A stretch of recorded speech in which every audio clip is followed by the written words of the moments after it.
Today, a brand new cassette product, well, brand new to me, and available, is the Rybozen USB cassette player. Now, this is rather an interesting piece of kit, and I really had high hopes for this. This was bought for me because the person who bought it for me said, I know you like gadgets, and it looked like a useful piece of kit. So they ordered it up and got it for me for Father's Day.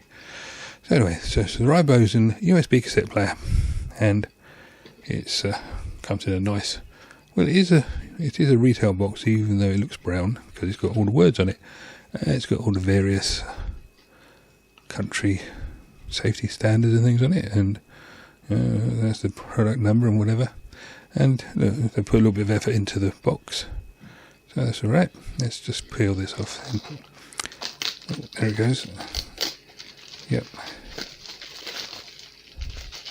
Not having one of those real moments because it's not the right sort of cover for that. Anyway, let's have a look at right. So instructions on the back. It says how wonderful it is.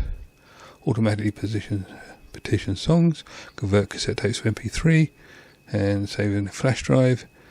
Instantly play the recorded music. Use as a walkman. Play tapes anywhere, everywhere. Use as a music player. Play the drives. Use auto reverse function. 3.5mm jack. Cassette converter, earpiece, power cable and manual. So it's got everything in it, that's what it says, and it's got pictures to show you what it means. So play file, music files, that's interesting. A file folder to play music. Yeah, okay. Let's see how we get into this thing then. Right, no, it's not that way.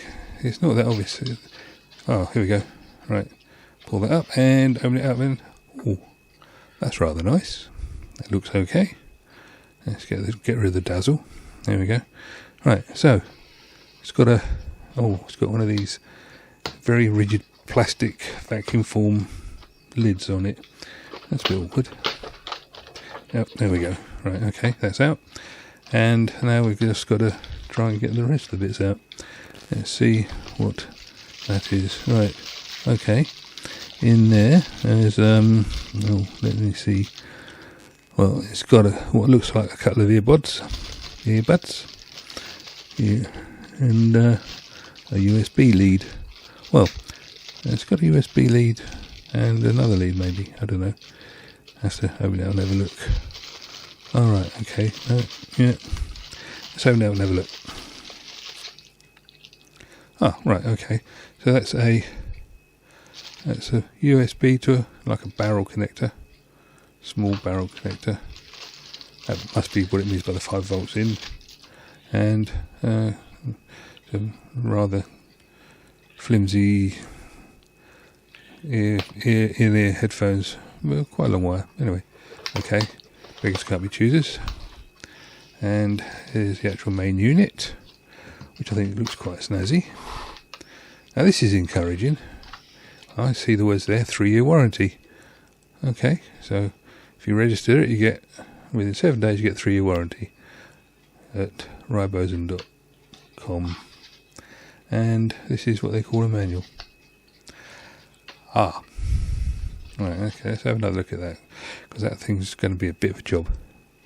Okay, it's just saying basically contact them and then they'll register it for you. Okay. Right, back to this thing. It's, right, okay. It's all in Chinese or something similar. What we got now? Let's see, it's very stiff paper. That is the sort of stiff paper that, it really makes you have to fight with it. Do you remember maps? I suppose you're not old enough to remember maps if you've been driving the last 20 years, but before that we used to have maps. It was always difficult looking out the windscreen whilst reading the map. There we go. Right, so big sheet of paper, and the instructions are basically one strip across, and there's some specifications and things on it. Right, okay. There's the English ones. Yeah, that's it. Because the languages change. Actually, it's 2 strips across. The languages change as you go, so it's got various functions on it. Let me see. Yeah, right. All the sockets and things, and some other functions. because obviously, oh yes, it says there, because you're recording stuff, you've got to be able to play what you've recorded. So it's got the MP3 player controls on it as well. Well, this should be interesting. Okay, let's put that one to the side. Read it when I need to. It's just a fairly thick plastic bag, and try not to drop it. There we go. Right, okay, nice. Oh, that doesn't look bad, does it? Looks functional. It's got a little bit of heft to it. It weighs okay. Looking at that, it's not too slippery, and it's got the various controls for the MP3 converter. Right, okay. Let's have a proper look in a sec. Right, okay. No, that's not making a lot of sense. One of the things I've noticed is it's very shiny. Okay, now this is a bit like a car with all the chrome. It's very difficult to read, but never mind. Right, okay, so that's your USB socket. There's your volume control, and there's, well, it says aux, but it's also your headphones. Oh, and this side is where your power goes in. Right, okay, that's fairly obvious, I suppose. And does it take batteries? I don't know. Haven't looked at the instructions yet. Anyway, let's have a look and see what we can see. I think that looks quite nice. It's functional. It's pretty. It's pink, and various buttons on there. Okay, and wonder how you open it. All right. Okay. So it says open on there, and pull that down, and nothing happens. Push that, and not a lot happens. And let's try again. Okay. Is anything going to happen this time? It must come up. Oh, there it goes. Yeah. Right. Okay. That's what I was sort of expecting to see, because I've seen these things on various videos, and that's what they all look like. Now, I'm looking to see if this is... Oh, right. It's actually got the head down there. Oh, that's not very clear. Let's have another look. Yeah. Zoom in. Yeah. It's actually a stereo head, and it's bi-directional, so it's got four pickups on it, which is unusual this day and age. And you've got the you've got the bi-directional transport there, so you've got two lots of pinch rollers, two lots of capstans, and yeah, it looks alright. Functional, if somewhat I don't know, sparse, it's probably the word. Okay, let's have another look at here. See where we're going now. It is pretty. Must give it that. Right, so I've got to put the batteries in. I've had a look at the manual. Got to put the batteries in, and so I've got two AA batteries. We used to call them HP11s in the old days, I think. Right, okay, so it says the batteries go in there. Right, so we pull that down there, and the batteries go in there and slide in, I guess. Now, there is actually no real indication as to which way round the batteries go, and I'm looking, can't really see anything. Quick look at the instruction sheet. It doesn't really say, just says put them in. Okay, right. Now there's the picture, and what it shows is put the bottom one in, and then so it's positive that way around, tight fit, and now that becomes slightly obvious now. I think it shows that one, and it shows the positive going to the left hand side, not like that, because you can't get that in, because there is a spring on the negative side. So you put that in like that and push that in there. What a clever little diagram. Isn't that lovely? A little bit of thought gone into that. So far, so good. I'm quite enjoying this piece of kit. It appears to do what it's meant to do. And yeah, it's pretty. Let's see if we can do anything else with it now then. Very nice. Shiny, slightly bulky, but so far so good. Okay, push some buttons, see what happens. The play button latches. Oh, look, there we go. It's going round, and It's really difficult to see what these say. Anyway, so that's direction change. And what else we got there? Alright, that makes the wheel start. I'm actually quite impressed with the way it goes clunk, and it actually feels like it's going to do the job. So far I'm not too worried about it doing anything silly. And yeah, it's quite nice. So what I need now then, of course, is something to put in it. So let's see what we can find. I know what I've got. I've got a BASF level 1, sound level 1, which I did a review on the other day. It's a type 1 tape, and it's got a good recording on it, or at least it's got a recording I know about. So let's go and see if I can find that. Yeah, found that all right. There we go. That's the BASF sound level 1, type 1 tape. Did a review on it a couple of days ago, so I know it's a good one. And we'll see where we go. Right. Open the tape and pop it into the machine and see if it's going to be... See if they're going to play together nicely. Literally. And so how do we put this in here? There's no lugs in it. So I guess it just slots on like that.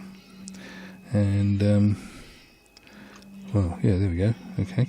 Shut it down, I suppose. And so there's no real instructions. No wonder kids get confused by these things. I do. Right, okay, so push the button and it's trying to go backwards. I'm guessing the machine is in the wrong mode. Let's have a fiddle there. No, it's still trying to go backwards. And not having a lot of success because there's nowhere for it to go. So I want it to go forwards. Now I wonder what's going wrong here. Because it's a auto reverse deck and it's trying to go in the wrong direction and it won't go the direction I want it to.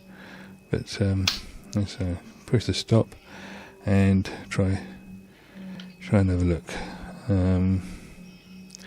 Right, it rewinds. Okay, that's fine. Maybe it needs to reset when it gets to the end. I don't know. It's all confusing, this stuff, you know. All high tech. Give me a microcomputer any time. All these levers and things, they make life very difficult. I'm assuming it's got levers in it. Anyway, right, let's go to the end. Now, it doesn't auto-stop when it rewinds, so you've got to push the button. And let's see what happens if I push play again now. Nothing. And again. Nothing. Okay, let me think. What do we do now? Open it up. That's probably the best thing. Open it up, see if there's any... Everything was working when we looked earlier on, you saw it. So what's going wrong now? I don't know. Nothing obviously toward. Now that works, as in, you know, the wheel's going around in the right direction, and it's the right one. And, yeah, okay. Change direction, it does that, so that's alright. And, no, okay. Now what? Let's try pushing the stop and put the tape back in, I suppose. There we go. Right. So everything's popped out. It was working just now. Let's put the tape in, and I can't see any reason why you need to shut the lid. Right, you don't. Okay, so that's done that. And now what? Oh, it's going in the right direction now. Okay. Right. So that's now playing. All I've got to do now is see if I can hear anything. There are no speakers on this. It's obviously, it just uses earphones, earpods. The things that you plug in and then stick in your ears. Everybody calls them something different. So I will stick with whatever word comes out at the appropriate time. Sorry, chaps. It's just one of those things. If it was important, I'd get it right, but it's not. So we'll just call them in-ear earphones. There we go. Right. Plug that in there. Yeah, whereabouts is it? It says aux, but it means headphones. There's no other socket on there. Okay. Let's shut it and just make sure it is marked. It's very difficult to see because of the glare from the lights, camera lights. It's very difficult to see. I just want to make sure that it does actually say that. Yes, it does. Right, okay. Nothing anywhere else. So we'll just plug the damn things in. There we go. Whee! Right, okay. Now, let's see if... I'm not expecting too great from these earphones, but there we go. Let's have a listen. it's got one hell of a motor noise. It's going buzz, and yeah, it's not sounding very good. The tape's moving okay, it's playing what's on the tape, but there's a hell of a lot of motor noise. Right, okay. Let's see what else I can do with this. It's not doing what I expected it to do. I expected it to sort of work. Anyway, let's see what else we can do. I know what. I want to give this a fair chance, so I'm going to give it a wiggle, see if there's anything just not work. I mean, it didn't play straight off, so maybe there's something else that just needs to sort of bed in or something. Yeah, I don't think it's looking so good, but it is buzzing. It is, and when you plug in the plug into the socket there, it makes a sort of a noise as well. And yeah, not overly impressed at this point. Let's see how we. But tape transport's going a bit ropey. So what I'll do is I'll let it run for a couple of hours, and then I'll come back to it and see how we get on then. That's probably the best idea, so I'll switch it off now. I run the tape now for about 2 hours, backwards and forwards, and it's not changed much. So here we go, look at some results. You're not going to believe what we've got here. You know, I always show you the traces when I do the tape tests. Well, this is why. You can have a look at it now. The top one is from the digitalizer and the bottom one is from the teac. And you can see there that right, that's 1 kilohertz and 3 kilohertz. The 3 kilohertz doesn't come out. I don't know where it goes, but it's not on the trace. So there we go. Right, there's the 1 kilohertz at 0 dB, which is got a bit. There's the 3 kilohertz. It's incredibly low level. Now we're looking at a 0 dB frequency sweep, and you can see the digitalizer at the top and the teac at the bottom. It's not looking the same. And there's a minus 20 dB, and you can see the difference. Here it is again. You can see here it actually cuts off solid at 8.5 kilohertz. And finally, the wow and flutter figures. Look at this. 0.970 peak and 0.5613 RMS. As I said to you at the beginning, this was bought for me by somebody who wanted me to have something that was nice, and it was for Father's Day, and therefore, I wanted it to be good. I had no intention of having a problem with this, but it hasn't lived up to expectations. I think there is a fault on this particular one, but the limitations are such that it's going back. It doesn't do what it says it should do. 8.5 kilohertz. I just can't listen to that. So that's a good reason not to have it. Anyway, for those who want to, I've got the Patricos bit, and you can listen to that, and we'll play out on that then. Anyway, if you've got some value out of this, please like, subscribe. Here I go again, introducing me as me. Where We Want to Go by Patricos, dynamic and clean.